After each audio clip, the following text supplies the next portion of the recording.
I don't want my pain and struggle to make me a victim. I want my battle to make me someone else's hero.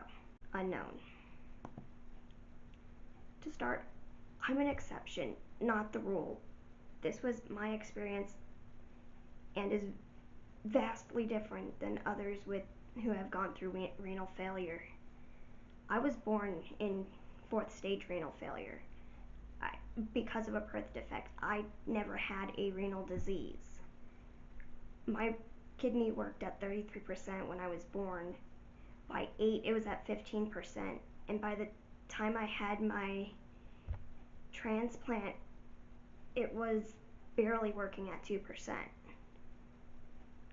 I lived like that for 15 years and never once had to go on dialysis.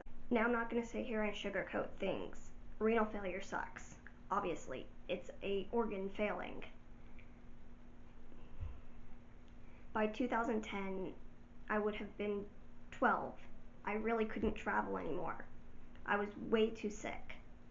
If someone wanted to come see my family or they would have had to get on a plane and come to Arizona. No one really did that. So I became really attached to my Jeep family. And slowly, I sort of just forgot who everyone else was. Dialysis was never an option for me.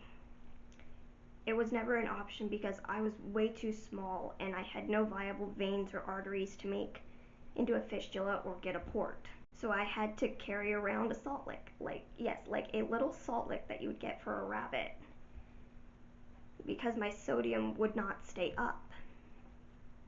And I was on salt pills, like little compressed pills of salt. I took 2 of those 4 times a day. If they had to resort to dialysis for me, I knew I was already dead, because that would have meant that they had to do something so dire for someone so small that I knew I was as good as dead. And at that point, I was in the hospital. If I was lucky, I'd go 2 weeks without being in the hospital, just to keep my electrolytes up and my hydration to get my kidney to limp along at that 2% I had left. I'll be the first to tell you, I hate diets with a passion. I've had doctors put me on diets that almost killed me. But the stereotypical renal diet, no cheese, no sodium, calcium, potassium, I had to do the exact opposite of that because my electrolytes wouldn't stay up. You know you're in bad when the nephrologist has to tell you. I've never had to tell a renal patient to do even one of the things I'm telling you to do. I had to eat the cheese, I had to eat the potato chips and all of the high-fat foods that wouldn't be allowed for normal renal patients because my body just wasn't processing any of it. I was drinking 32 ounces of Powerade on top of 120 ounces of water on top of juice and soda. Basically, it was just about getting fluids into my body because there was no guarantee that my kidney was going to process any of it. I had to write down everything, every little thing I drank during that time, and it equaled out to almost 220 ounces of liquid I was putting into my 40-pound body that entire time, just to try to keep my kidney limping, because that's all I was doing at that point, was limping along. That's all they could do. My eating had dwindled to the point where my body became anorexic, not like the eating disorder, but it was disordered eating because my body just wouldn't process any of the food. I didn't sleep much at all.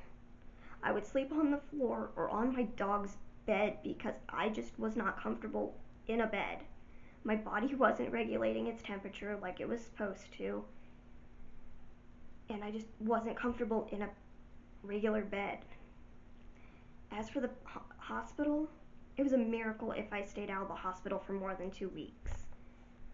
I can barely remember being so excited to be able to go to a club meeting and being like, I've been out of the hospital for 24 days. Just to be in the hospital the next day or later that day because it was 100 degrees and my body just couldn't keep up. It had gotten to the point where I wasn't even allowed to know if we were going to the zoo because without fail, my body would get too excited and I'd land myself back in the hospital because my body just drained itself of everything. You listen to doctors tell you for so long you're going to die or that it doesn't look great. You tend to want to believe them. I didn't want to, but I found myself starting to believe them. So that's why I started my goals for eventually list. I refuse to call it a bucket list. Because had I called it a bucket list, it would have been meant I had to accept the fact I was dying. And I just couldn't sit there and give up. So the list was my way of telling myself that I'm not going to give up.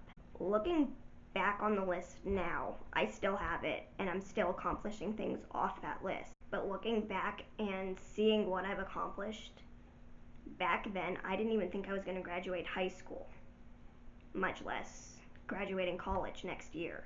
But that was just my experience with renal failure. And it's not for the faint-hearted at all.